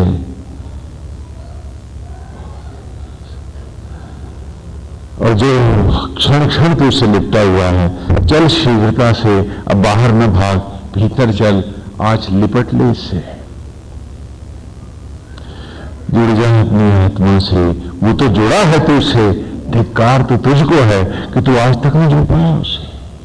तो ऐन्द्र सान सिमरन वही शीघ्रता से चल और अपनी ही अंतरात्मा से जुड़ जा। सजित वानम, कि जिसकी दया से वो हर जय आत्मा न होता, जीवन ही ना होता, क्या जय होती और क्या पराजय होती तेरी? हर जय को दिलाने वाला है। पत्नी से, संतान से, उसकी दया से तो तूने पाई है। उंगली तुझे बनानी नहीं तो तू बेटा कब बनाएगा? तो सजित वानम जो हर जय को दिलाने वाला है। अरे क्यों बुलाए आज उस गोविंद को, उस प्यारे को? सान सिंह रहीम, सजित वानम जो हर जय को दिलाने वाला है और सदा सहम, और तुम्हारा नित्य साथ करने वाला है। कि चिता की लकड़ियों पर छूट जाते हैं सब स्वजन तुम्हारे, विचार, मित्र, साथी, मकान, सब कुछ, लेकिन फिर भी वो जीव तो जिस योनि में प्रायश्चित के लिए जाता है, वो आत्मा होकर तेरा वर्ण करने आता है, तो सदा सहम वो नित्य साथी है तेरा। ऐसे आत्मा को बुलाए बैठा और दुनिया भर में नाटक है तेरे, बड़ी आस्था है तेरी भगवान में। वो सारे ड्रामे आज हकीकत में है। रे जीव, उस आत्मा गोविंद को पहचान जो बैठा है भीतर तेरे। सजित वानम जो हर जय में मिलाने वाला है, सदा साम, और तेरा नित्य साथी है। ये तो सखा है जीव मात्र का। और गोविंद ऐसे सखा है कि किसी से भेद नहीं करते। भूमंडलों का अधिपति है, ग्वालों का दोस्त है, तो जीव मात्र का सखा है। वो आत्मा होकर हम सब में विराजता है। और हर योनि में हम कुत्ता बने, बिल्ली बने, किसी योनि में जहां भी प्रायश्चित के लिए जाएंगे, वो आत्मा होकर फिर मेरी जूठन को रख में बदलने आएगा। ऐसे साथी को अरे गंवाए बैठा है तू, और कहता है कि प्यार नहीं होता उसको। जो जमीन जमीन तुझे प्यार देता रहा, जो धड़का तेरे देह में सिर्फ तेरे लिए बन के तेरी धड़कन, जिसने हर सांस दी, तेरे चेहरे को रोशनी दी, तेरी आंखों को नूर दिया, जिसने अंग अंग तुझे बाहर भीतर से भरपूर किया, आज तो उसी का नहीं है। और भी तो उसका नहीं है तो तू किसका है और कौन तेरा है? ऐन्द्र सान सिमरन सजित वानम जो हर जय को दिलाने वाला है, सदा सहम, और तेरा नित्य साथी है। आज उसकी रोशनी से वरिशिष्टम ऊतये भर, वरिशिष्टम ऊतये भर, वरिशिष्टम उसकी महंतम रश्मियों से, सद्विवेक से, सद्ज्ञान से, उसके प्यार से, उसके समर्पण में अपने अंतर के घट पर वरिष्ठ मूतय पर नियम मुष्टि हत्या। अगले विचार नियम मुष्टि हत्या कि जो हर मौत की जकड़न को असत्य और अज्ञान में जिसमें सारे भव बंधनों को तोड़ने वाला है, उनको मारने वाला है, हर बंधन को तोड़ के फेंकने वाला है, तुझे स्वतंत्र कराने वाला है आवागमन से भी। नियम कि जिसकी जो मुट्ठियों को तोड़ने वाला, हत्या नष्ट करने वाला है। ऋणधाम है जो हर असत्य और अज्ञान को भ्रमों को दूषित करने वाला है। त्रोतासु निर्वता ये शरीर को भी जब ये कमेटी वाले जगत के ले लेंगे नाट्यशाला के, तो तुझे ज्योतियों का नूतन वस्त्र देने वाला है, तुझे अमर करने वाला है। वरिष्ठ नूतन भर ऐसे आत्मा से अपने अंतर को भर। क्या सड़ांत बनाए बैठा है मेरा नाता, मेरा रिश्ता, मेरे भाई। है कौन किसका? जो कल न होंगे वो आज भी कहां है। जगत को ईश्वर की नाट्यशाला जानता हुआ सबको प्यार दे, सबको सीने से लगा, लेकिन आसक्त हो तो केवल अपनी आत्मा के प्रति, श्री राम के प्रति। क्योंकि वो नहीं है तो कोई नहीं है। क्या हाथ में निकल जाता है भी तुम्हारा? अपने भी तुम्हें सपने में न देखना चाहेंगे तो काहे को मारा जा रहा है? सबको प्यार देंगे, सबको ईश्वर की सेवाएं हम न्यौछावर करेंगे। जैसे वो सांस धड़कन की कीमत न देता, हम भी ऐसे उसका न्यौछावर बन के जिएंगे। न्यौछावर दे रहा पिता मेरा तो मैं भी अब भिखमंगा नहीं बनूंगा। हर सांस प्रकृति पर सचराचर की सेवा में न्यौछावर करूंगा। जे ही विधि राखे राम ताही विधि, वैसे ही रहूंगा। और जब उसने सांसों धड़कनों की कीमत न मांगी है तो भौतिकताओं के लिए अब मैं झूठ और प्रपंच नहीं करूंगा। सेवाएं सबको अर्पित है, जिसकी जो बनेगी वो सेवा करूंगा। क्योंकि इस भाव से करूंगा कि नारायण सेवा तो गोपाल मैं आप ही की कर रहा हूं, आप ही के द्वारा बनाया हूं और आप ही के द्वारा बनाया ये संसार है। तो नारायण हर सेवा सिर्फ आपकी सेवा है, तो किसी से बदले की बात भी नहीं करूंगा। तभी तो मेरा मन साधक बनेगा और मैं आपके चरणों में झुक पाऊंगा। जब दूसरों से बदला लेने के लिए बैठा हूं कि मैंने ये किया तो तू अब ये कर, तो भीतर कौन जाएगा? तुम या वो? कौन? तो कहा मुष्टि हत्या निवृत्ता ऋणधाम है त्रोतासो नर्मदा। लुट जाएंगे जब ये वस्त्र तेरे, हो जाएगा तू नंगा इस कुदरत में, तो वो ज्योतियों का सुंदर ज्योतिर्मय वस्त्र, अजर अमर वस्त्र पहनाकर पीतांबरी ज्वालाओं का, वो तुझे अमरता देने वाला है, निर्वता आवागमन से मुक्त कराने वाला है। आज ऐसे आत्मा गोविंद का होगा जो प्यार कर रहा तुझे रोम रोम। अरे आज क्यों ना तू उसी का हो जा। वो बैठा है भीतर और तू बाहर चौराहों से और दफ्तरों से पूछ रहा है कि वो कहां मिलेगा, कैसे मिलेगा। आश्रमों में भीतर जा। एवं तोतास आवयम वज्रम घना ददी मही जय संयुद्धि स्पृधा। पिछले रविवार की ऋचा, क्योंकि इस युद्ध की कहानी पिछले रविवार से शुरू हो गई।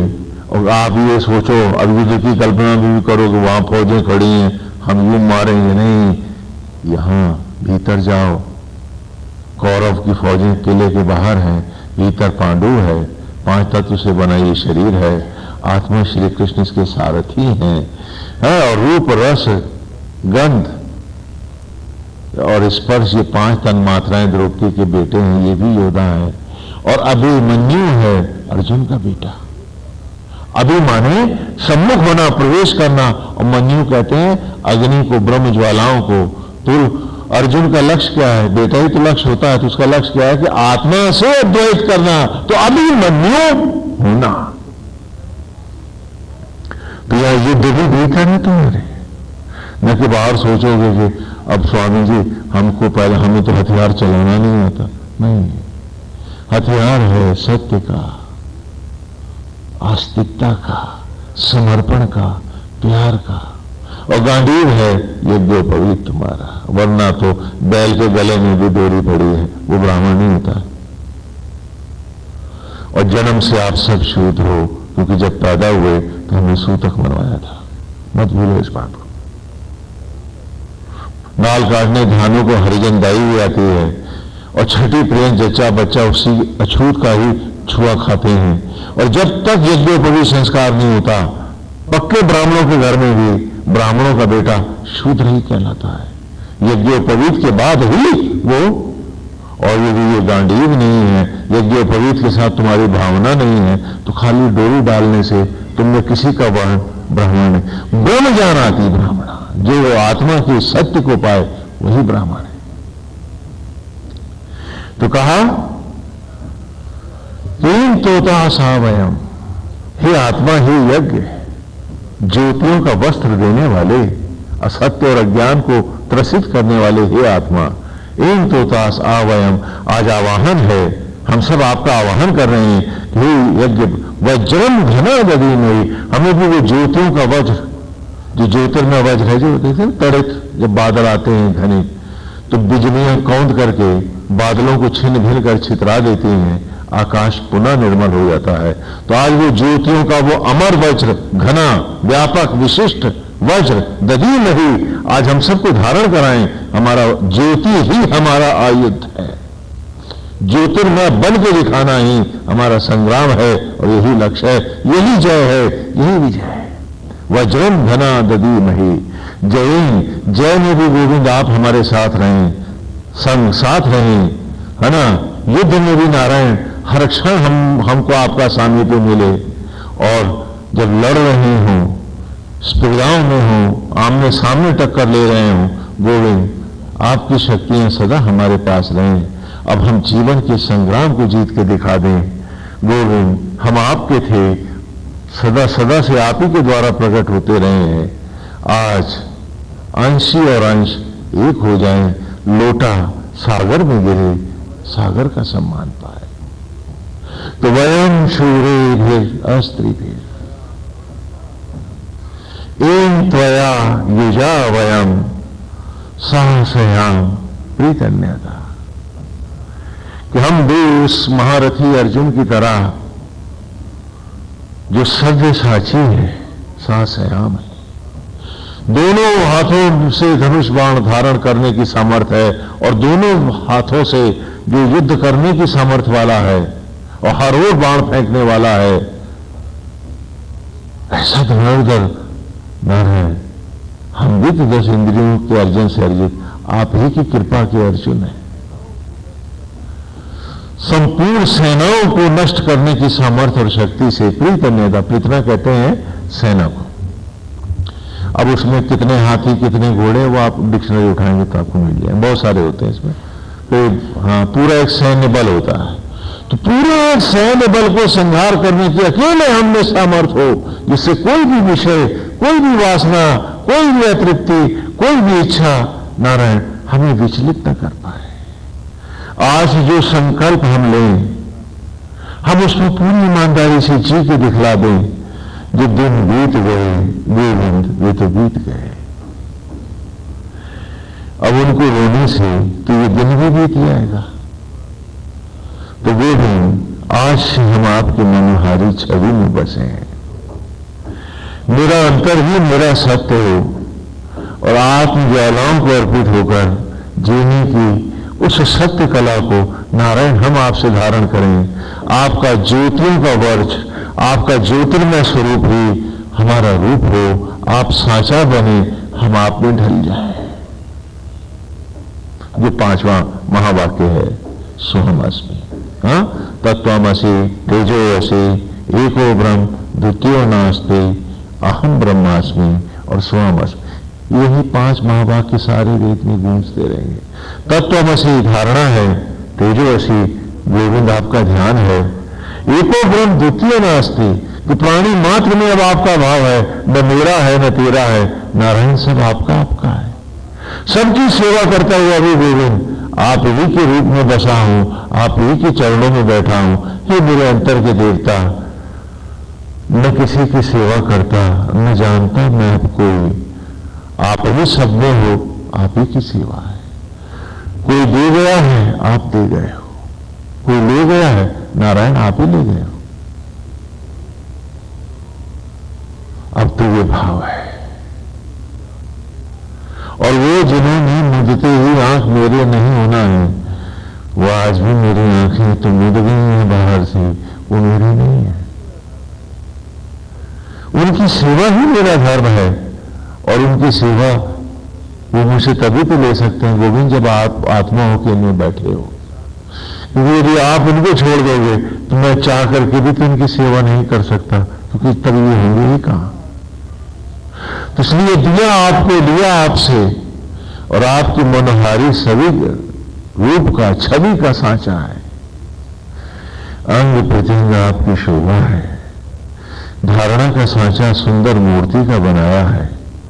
तेजो ऐसी ज्योतिर्मय, तुम्हारी ज्योतियों को से उस मूर्ति को ज्योतिर्मय बनाया है, और उसी के ध्यान में, उसी के प्यार में, उसी के समर्पण में, उसी के सर्वस्व में हम बस गए हैं गोविंद आज से। और एको ब्रह्म द्वितीय नास्ते, मुंडी आंखें भी जब खुलती हैं तो नारायण आप ही तो सब में बैठे हो। किससे कहें कि तू छोटा हो जा, नारायण आप ही को तो कहेंगे कि तू छोटा हो जा। किससे कहेंगे कि तू अछूत है, गोविंद आप जिसे छू रहे हो वो होगा कैसे अछूत। तो किसकी जात पूछेंगे, किसका नाम जानेंगे, किसके संप्रदाय की बात करेंगे, किसका निम्नभेद करेंगे। क्योंकि गोविंद आत्मा होकर आप न विराज हो तो यहां कोई नहीं है। तो श्री राममय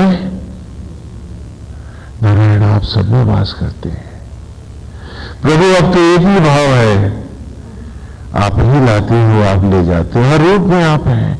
हमें तो आपके सौंदर्य में, उस रूप में, उसकी मोहकता में बसना है, उसी का रोमांच लेना है, बार बार अपने को याद दिलाना है कि रोम रोम में स्पर्श आपका है, तभी तो ये शरीर चल रहा है, बोल रहा है, वेद गा रहा है, सुना रहा है, वो सुन रहे हैं। क्यों? क्योंकि आप जो हो उनमें, तब तो आप ही का स्पर्श है, आप ही का सुख है, आपका ही रूप है। और हर रूप में आप हैं तो हर रूप को प्रणाम है। यही संत की राह है, और यही हम सब की राह है। किताबों के दंभ लागने वाले रावण की गति को जाते हैं, हमें तो गोविंद के साथ सरल होना है, मिश्री की तरह घुल मिल जाना है। हमें दंभ से, मिथ्याभिमान से, ईगो से नहीं जीना है। हमें किसी को पीड़ा नहीं देनी है, और जो दूसरों को पीड़ा दे रहे हैं, मित्र ईमानदारी से समझ लो कि आप दूसरों को नहीं, अपने आराध्य को पीड़ा दे रहे हो, क्योंकि आत्मा होकर वही तो बैठा है सब में। एक उदाहरण देते हैं, सांझ का छुटपुटा है, देविका का तट है। कल का सम्राट श्री कृष्ण आज सन्यासी बना देविका के तट पर, पीपल के झुके हुए पेड़ के साथ पीठ लगाए ध्यानस्थ अब लेटा लेटा है। अभी प्रात नहीं हुई है, रात गंभीर है। दूर एक बहेलिए की निगाह पड़ती है, तपस्वी का अंग अंग शोभा में है। टखने की चमक को वो हरण की आंख समझता है और बाण मार देता है। वासुदेव के पावन चरणों में वो बाण लगता है। बहेलिया बड़ा प्रसन्न है, वो सोचता है